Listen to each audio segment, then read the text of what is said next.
And you got Yuji with his whole new fist, his whole new arm, brother, without any context at all. You're trash, mate. Get off the stage. I'm chucking tomatoes at you. Whoop his ass. He gives him a people's elbow to the chest, bro. This ain't no WWE. Casually taking his whole skull off. What is this, Naruto, where everyone could just rip out their eyeballs easily now? Before we even get into the chapter, you cannot lie to me and say Kenjaku didn't look cold as hell with that bloody bandana on his face, on his head. Someone said it was a Yu-Gi-Oh reference. I never watched Yu-Gi-Oh, I never read that.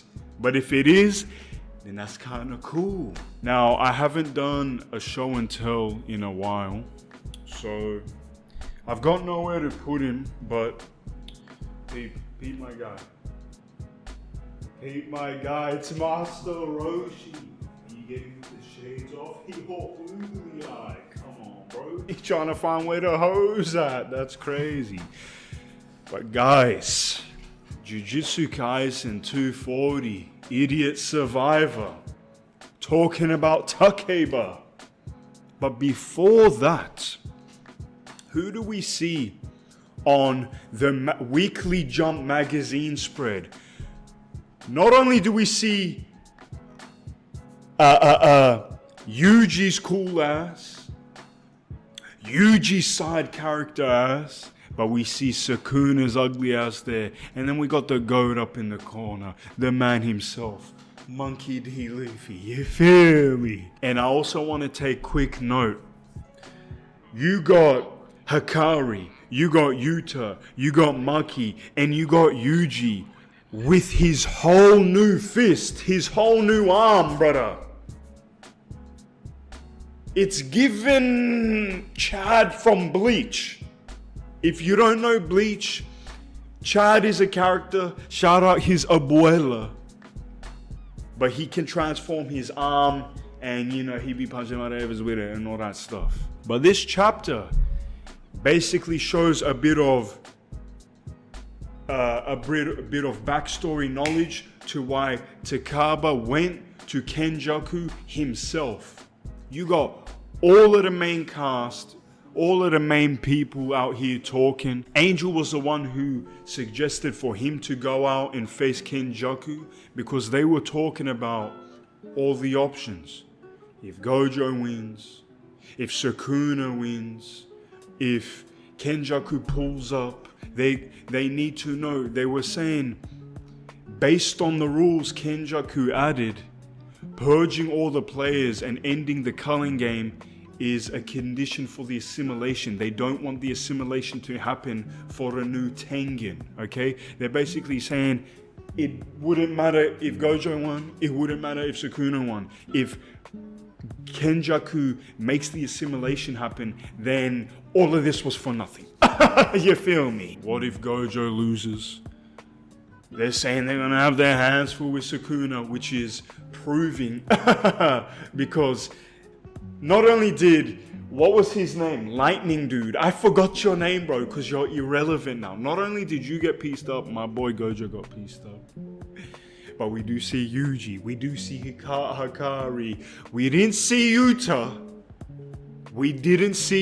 So I don't know what he's doing. Maybe he went up to Kenjaku. I don't know, cuz. This is where they suggested Maki to go after Kenjaku. And they ultimately went with the Angel's decision of Takeba Fumihiko, the man with the Looney Tunes power.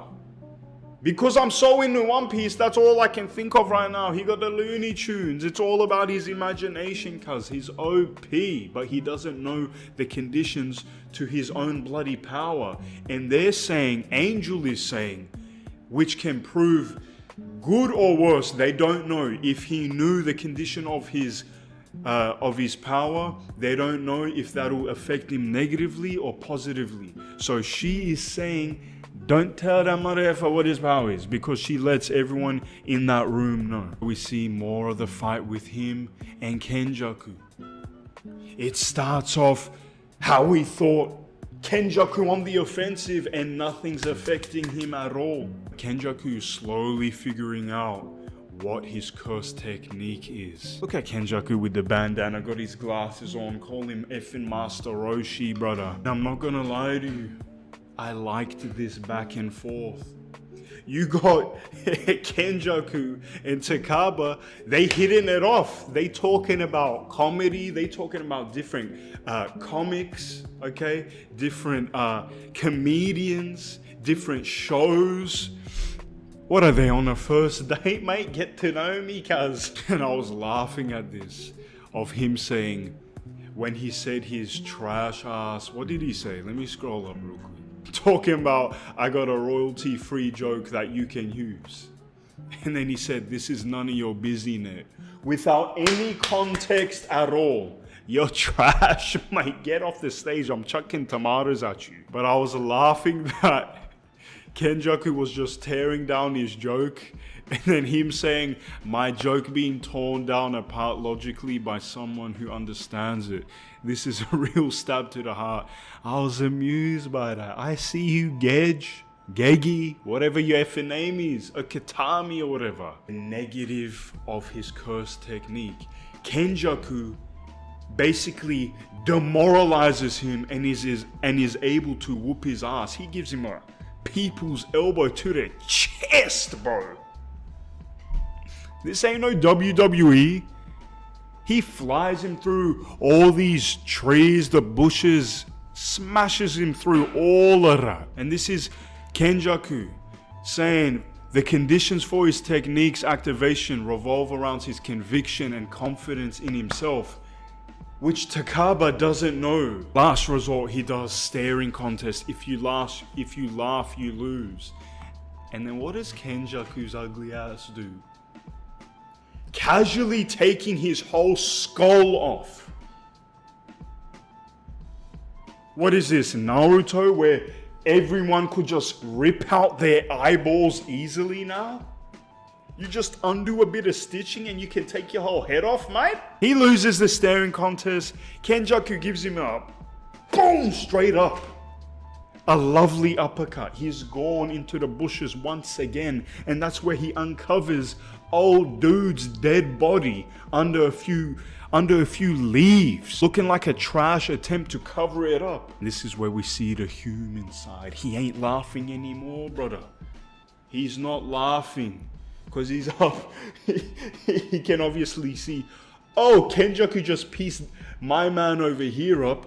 I might be next. So right now, he is demoralized and he's hating fighting against Kenjaku because their comedic beliefs don't align well. Doing comedy with you isn't fun at all. If we can't laugh at this stuff, why would the audience? Chapter ended. Why am I a comedian again? A deep red violating the taboo. What will you do in this icy atmosphere, Takaba? People reckoning that he's gonna get angry and once again be confident in himself, have the conviction and basically piece up Kenjaku. People are thinking he might get pieced up off screen. I will be effing annoyed if that happens. Dude's saying here he kind of feels bad for him. He's a non-sorcerer dude who just wants to make people laugh. He got caught up in the fray, mate. Yeah, Kenjaku, this chapter was funny, I'm not gonna lie to you. And someone made a point that his confidence got shook and started, and it reminded them of Darkshine from One Punch Man, which is a beautiful correlation. He needs to get out of his head, start to make things funny again, and piece up Kenjaku. I do not think that's gonna happen, I'm not gonna lie to you. And since, yes, someone's saying here, since he's a normal ass dude, I don't think he can make people dying into a joke. He's not used to that. He's not twisted like Kenjaku. That's it for the chapter. Next chapter. See, I can never guess. I can never guess with Jujutsu. I don't know if he'll continue this or straight away go to present time and show Yuji and them versing Sukuna. I kind of hope he shows a bit more of this to see what happens with Takaba. Please don't off-screen it. Please don't off-screen it, bro. But that's it. Let me know your thoughts down below. And until next time, boys and girls, that was Jujutsu Kaisen 240, Idiot Survivor. You want anything to say, Masaroshi? He's just talking about the hose. Anyway, peace.